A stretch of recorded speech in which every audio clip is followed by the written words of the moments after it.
त्यांना मराठी माणूसच नकोय. अरे आपले गडकरी साहेब जरी वेगळ्या पक्षात असले तर गडकरी साहेब चांगले, आपल्याला मदत करतात, सुडाचं राजकारण करत नाही. ही दिल्लीवाली फक्त सुडाचं राजकारण करतात. आपण इतके वर्ष सत्तेत राहिलो, कधी कोणाला त्रास दिला का हो?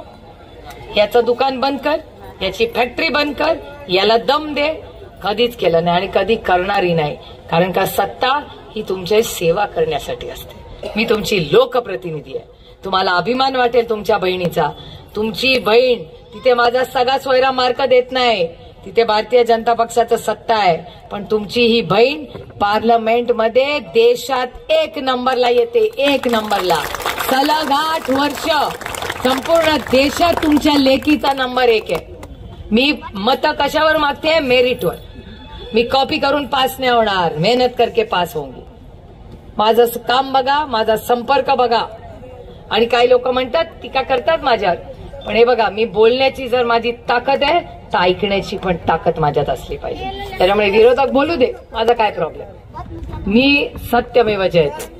सुप्रिया सुळेची सबसे बडी ताकद मेरी ईमानदारी आहे. मी म्हणत नाही, भारतीय जनता पक्ष म्हणते.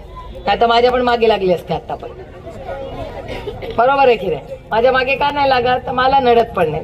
कारण का मी 2 पैशाचा कुणाचा चहा पित नाही ना 2 पैशाचा कुणाला पाजत. मी तुमची सेवा करण्यासाठी इथे आले. तुम्हाला प्रॉब्लेम आहे, तुमची बहीण तुमच्यासाठी आहे.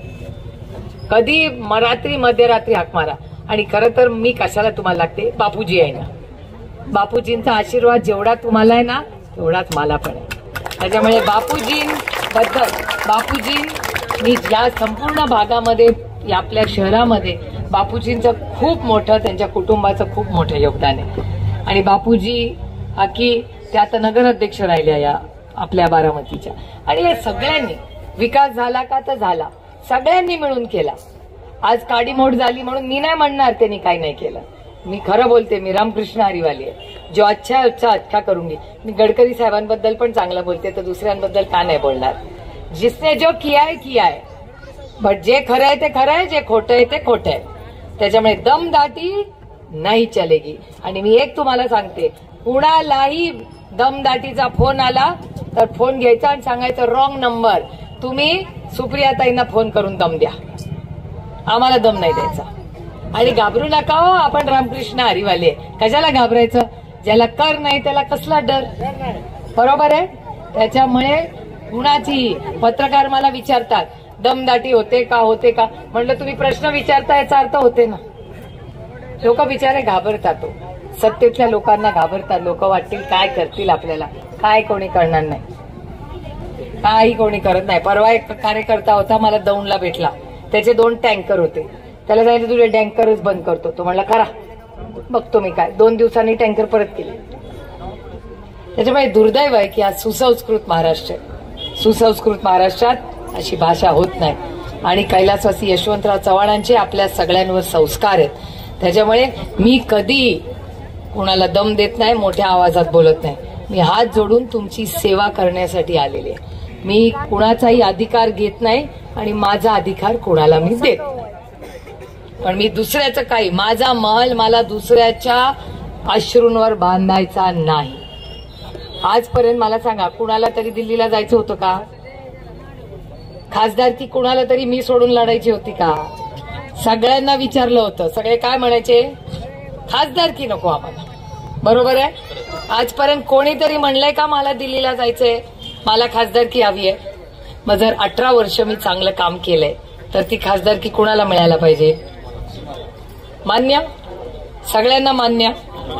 मेरिटमध्ये काम पाहिलंय, संपर्क पाहिलाय, पार्लमेंटमध्ये देशात पहिली येते, माझ्यावर कुठलाही भ्रष्टाचाराचा आरोप. आणि हे विरोधक पण म्हणतात, मी म्हणत नाहीये. आणि मान सन्मानाने तुमची सेवा करण्यासाठी मला खासदारकीला मदत करा, हे मी तुम्हाला विनम्रपणे सांगायला आले. आणि त्याच्यामुळे माझं आता पक्ष आणि चिन्ह दोन्ही गेलं काय. पण मी काय रडत बसणार नाही. आपलं काय ठरलंय? रडायचं, लढायचं. त्याच्यामुळे नवीन चिन्ह मिळालं. आता माझ्या बघा पांडुरंगाची इच्छा. आता गंमत बघा, मी सगळ्यांचे हात बघते. जास्त तर लोकांच्या हातात घड्याळच नाहीये. तुम्हाला माहितीये का? कारण का आता वेळ ही मोबाईल मध्ये दिसते. माझ्या मुलाचा बापूजी 18वा वाढदिवस आणि 21वा वाढदिवस. मी जरा पुराणे विचाराची. माझ्या मुलाला 18 वर्षाचे झाले की मी पेन दिलं आणि 21 झाले की माझ्या मुलीला घड्याळ घेतलं. तर माझा मुलगा जेव्हा 21 वर्षाचा झाला, मी म्हणलं विजय तू 21 वर्षाचा झाला, 18 वर्षाची पेन दिलं होतं अक्षर चांगलं व्हावं म्हणून. आता तुझी बहिणीला मी 21 वर्षी घड्याळ दिलं होतं, तुला पण आपण घेऊया घड्याळ. तो म्हणला मम्मा मला घड्याळ लागत नाही आता. म्हणलं का रे? तो म्हणला मम्मा मोबाईल मध्येच सगळं चालतंय, आमचं बँक पण मोबाईल मध्ये, व्हॉट्सअप पण मोबाईल मध्ये, तुझा फोन नंबर पण मोबाईल मध्ये आणि वेळ पण मोबाईल मध्ये, सगळंच मोबाईल, कशाला पैसे खर्च करायचे. म्हणलं बरोबर आहे. मग ते जेव्हा मला पाहिजे तेव्हा मी मागून घेईन, आता मला नको. तेव्हाच मला कळलं की म्हणून पांडुरंगाची इच्छा असेल की आता ते लागतच नाही तर तू बाजूला ठेव सुप्रिया, नको तुला ते, तुला त्याच्याहूनचा भारी देते. तर मी म्हणलं पांडुरंग काय पदरात देतोय मला चिन्ह, तर त्यांनी तुतारीवाला माणूस दिला. शुभ संकेत नाहीये ते, काही मिळू शकत होतं, काही. तुतारीवाला माणूसच कसा मिळाला? पांडुरंगाची इच्छा, रामकृष्ण हरी वाजवा तुतारी.